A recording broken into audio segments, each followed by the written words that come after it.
أعوذ بالله من الشيطان الرجيم بسم الله الرحمن الرحيم الحمد لله رب العالمين الصلاة والسلام على أشرف الأنبياء والمرسلين وعلى آله وأصحابه أجمعين أما بعد اللهم ارزقنا فهم النبيين وحفظ المرسلين وإلهام الملائكة المقربين يا أرحم الراحمين والحمد لله رب العالمين.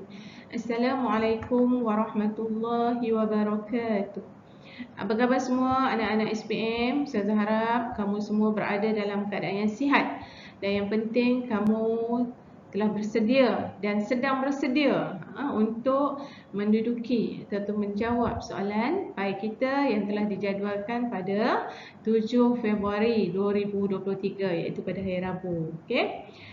Jadi dalam slot kali ini Ustazah akan fokus tentang soalan 4 yang berkaitan dengan kerajaan Bani Umayyah. Okay, kerajaan Bani Umayyah adalah salah satu daripada tajuk sirah daripada tingkatan 4.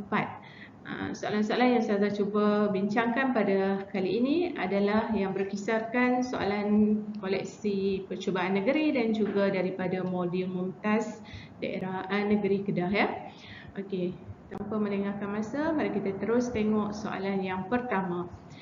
Okey, di sini murid-murid boleh tengok nyatakan sejarah ringkas kerajaan Bani Umayyah. Biasanya soalan nyatakan markahnya hanya 2 markah ya.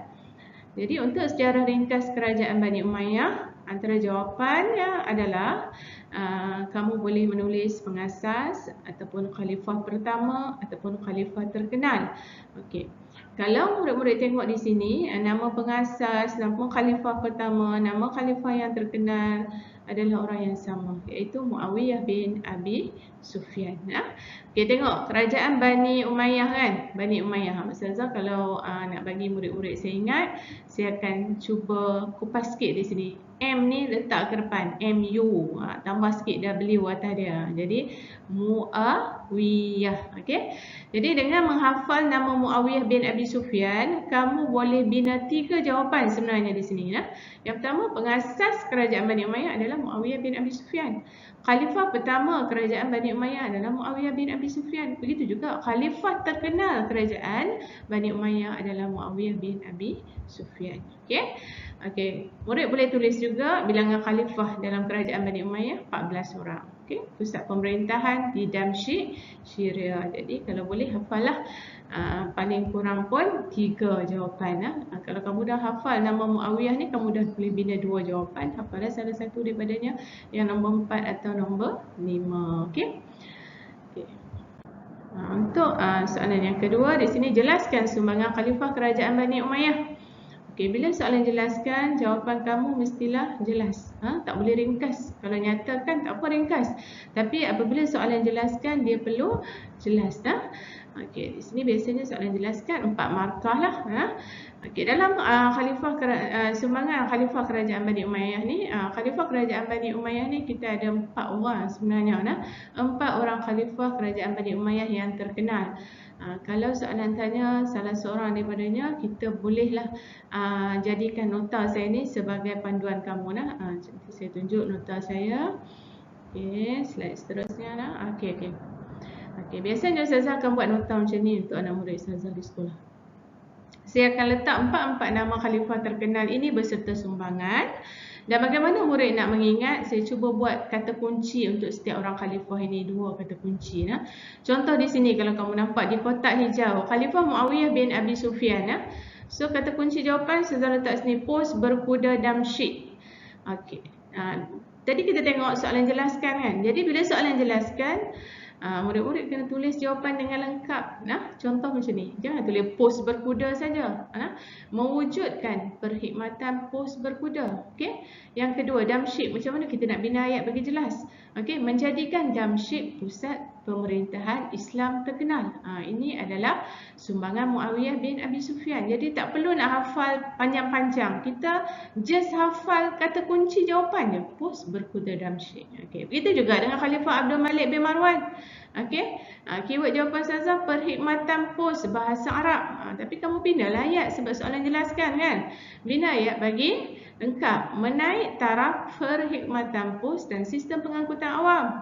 Yang kedua, mewujudkan bahasa Arab sebagai bahasa rasmi dalam pentadbiran. Okey. Khalifah yang ketiga sama juga. Khalifah Al-Walid bin Abdul Malik. Okey, Ustazah buat keyword jawapan masjid. Al-Walid ni paling mudah ni, masjid. Okey. So, yang pertama jawapannya kamu boleh tulis mencantikkan seni bina masjid. Jawapan yang jelas lah. Okey, kemudian membina banyak masjid baru mencirikan seni bina Islam. Manakala khalifah yang terakhir yang paling popular adalah Khalifah Umar bin Abdul Aziz. Sini saya letak keyword jawapan sebagai kata kuncinya infrastruktur rumah transit. So kamu binalah jawapan kamu berdasarkan keyword jawapan ni. Infrastruktur, macam mana kita nak bina ayat? Menaik taraf infrastruktur untuk kemudahan rakyat. Rumah transit, membina rumah transit untuk siapa? Untuk para pedagang. Ini adalah salah satu nota saya lah untuk murid-murid mudah menghafal dan mengingat. Sebab kita ada 4 orang khalifah terkenal. Kalau kita nak hafal kesemuanya sumbangan agak sukar. So, kita cuba hafal setiap seorangnya dua. Sebab kita tak tahu dalam soalan SPM sebenar nanti khalifah mana yang akan naik. Seterusnya kita akan tengok soalan yang ketiga. Masih lagi soalan jelaskan. Jelaskan 2 faktor kegemilangan kerajaan Umayyah dari aspek pendidikan. Dari aspek mana? Dari aspek pendidikan.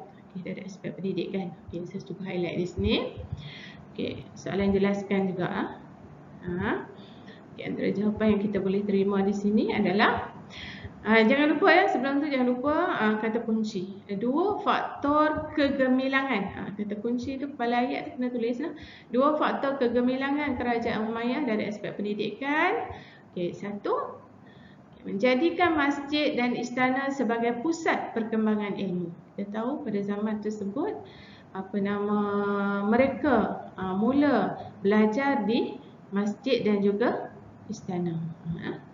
Masjid dan istana. Ingat perkataan ni. Masjid dan istana. Kemudian yang kedua, galakkan khalifah agar rakyat menguasai pelbagai ilmu nakli seperti ilmu Al-Quran. So ingat keyword jawapan ni, galakkan khalifah. Itu dari sudut pendidikan. Dari sudut pendidikan. Boleh? Jelaskan ayat mesti jelas macam biasalah. 4 markah maksudnya kamu perlu letak 2 jawapan lah. Lebih tak apa, jangan kurang. Kamu nak letak jawapan lebih pun tak ada masalah. Letak je. Tulis je jawapan kamu. Pemeriksa dia akan cari jawapan yang betul, dia akan bagi markah. Ini dari sudut gemilangnya kerajaan Bani Umayyah dari sudut pendidik. Kita tengok balik. Kita tengok lagi. Kita sambung soalan yang keempat. Jelaskan 2 faktor kegemilangan kerajaan Bani Umayyah dari aspek ekonomi. Kita tengok elok-elok lah. Kegemilangan. So dari aspek ekonomi. Masih lagi soalan jelaskan, iaitu 4 markah. Macam biasa, kamu perlu tulis kata kunci 2 faktor kegemilangan kerajaan Umayyah dari aspek ekonomi.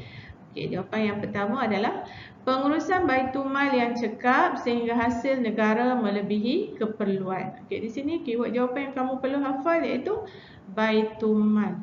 Baitulmal dia cekap. Yang inilah yang penting untuk kamu hafal supaya kamu dapat bina ayat yang lengkap. Pengurusan Baitulmal yang cekap sehingga hasil negara melebihi keperluan. Jawapan yang kedua. Kerajaan berjaya memanfaatkan hasil pertanian dan perdagangan untuk membangunkan negara. So hasil ekonomi kerajaan Bani Umayyah bergantung pada pertanian satu, kemudian perdagangan. So ni adalah keyword jawapan yang penting yang perlu kamu ingat. Ini kamu bina ayat yang lengkap. Saya ulang lah. Kerajaan berjaya memanfaatkan hasil pertanian dan perdagangan untuk membangunkan negara. Ingatlah, soalan jelaskan, jawapan perlu lengkap. Jangan bagi jawapan yang ringkas. Kalau kamu bagi jawapan yang ringkas, kamu akan hilang markah lah di sini ya. Okey. Soalan seterusnya. Okey, kita teruskan dengan soalan ke-6. Jelaskan dua faktor kemerosotan kerajaan Bani Umayyah dari aspek politik. Okey, di sini kita tengok faktor kemerosotan, kemudian dia fokus tentang aspek politik. Okey. Masih lagi soalan jelaskan 4 markah ya. Okey, mulakan jawapan kamu dengan keyword kata kunci jawapan. Dua faktor kemerosotan kerajaan Bani Umayyah dari aspek politik. Okey, jawapan pertama di sini, sistem monarki menimbulkan perebutan kuasa dalam keluarga. Okey, ingat perkataan sistem monarki. Okey. Kita tahu sistem monarki ni adalah sistem yang muncul masa zaman kerajaan Bani Umayyah. Yang mana sistem ini telah menimbulkan perebutan kuasa dalam kalangan keluarga ya. Sistem pemerintahan ini berasaskan turun temurun ya, sistem monarki ni. Okey, yang kedua, faktor merosotnya kerajaan Bani Umayyah adalah disebabkan oleh pemberontakan Syiah dan Khawarij. Okey, ni perkataan Syiah dan Khawarij ni tak ada masalah sebab kamu jumpa juga dalam bahagian akidah kan. Dia mudah untuk kamu ingat. Okey. Jadi dua keyword jawapan yang berkaitan dengan politik merosotnya kerajaan Bani Umayyah adalah sistem monarki dan juga Syiah dan Khawarij. Okey. Okey, saya ulang jawapan. Jawapan mesti jelas, baru kamu peroleh 2 markah ya. Jadi bila kamu dah hafal sistem monarki, kamu tulislah bagi lengkap. Sistem monarki menimbulkan perebutan kuasa dalam keluarga. Yang keduanya, kamu ingat perkataan Syiah dan Khawarij. Okey, kamu tambahlah sikit pemberontakan Syiah dan Khawarij yang berlaku dalam politik negara ke. Okey. Okey. Seterusnya, soalan yang ketujuh. Okay. Jelaskan dua faktor kemerosotan kerajaan Umayyah dari aspek akhlak. Tadi politik lah, sekarang dia tanya dari aspek akhlak. Masih lagi kemerosotan. Okay, macam biasa, tulis dulu kata kunci dua faktor kemerosotan kerajaan Bani Umayyah dari aspek akhlak. Okay. Akhlak, dia menjurus kepada jawapan. Khalifah mengamalkan cara hidup mewah hingga rakyat tidak berpuas hati. Cara hidup mewah ke, boros ke, samalah jawapan tu.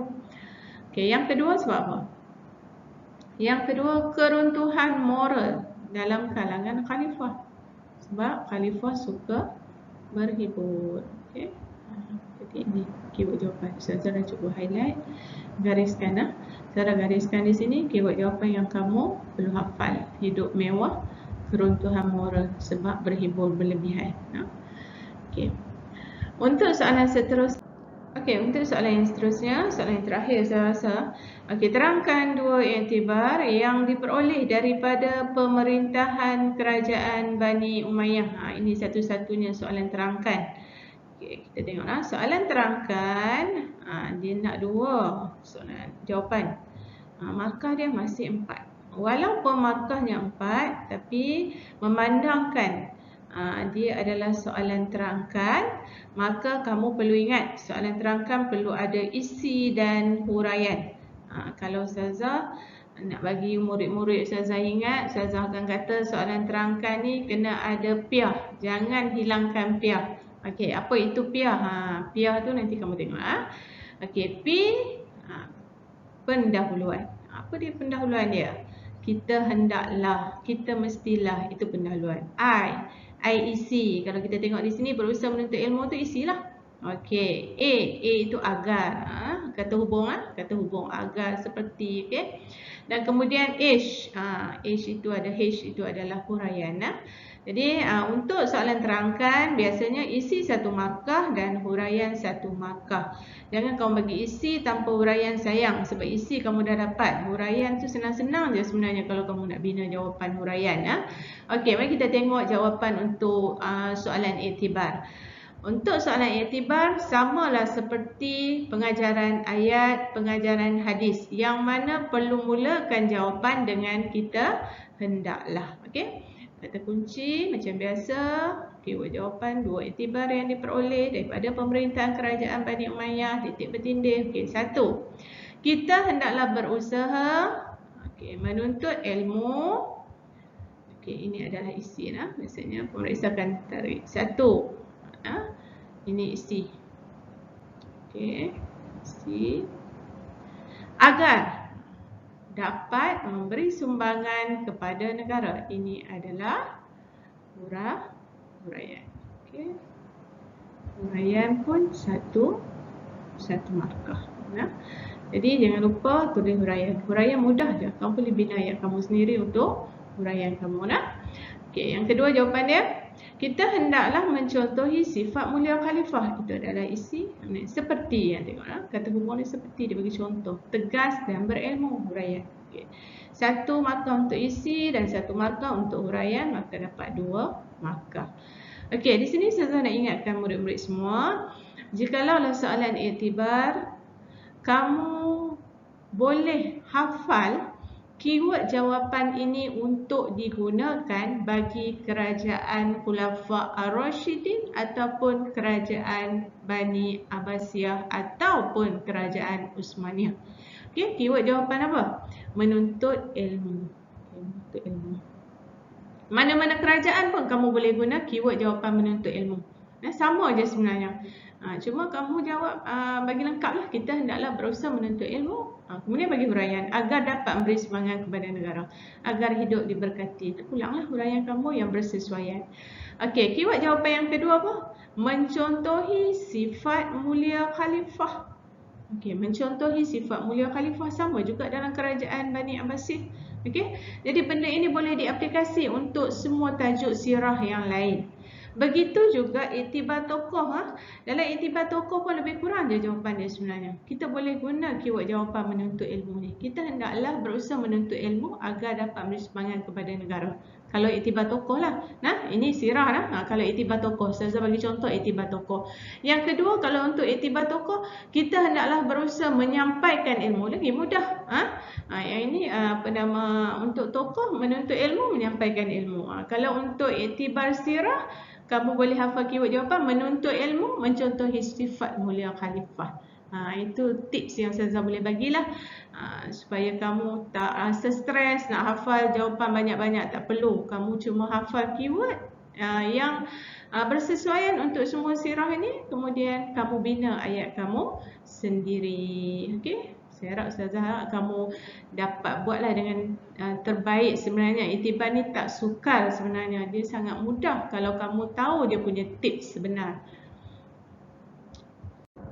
Okey, alhamdulillah selesailah sudah kupasan kita berkaitan dengan bahagian sirah. Tajuk yang keempat berkaitan tajuk kerajaan Bani Umayyah.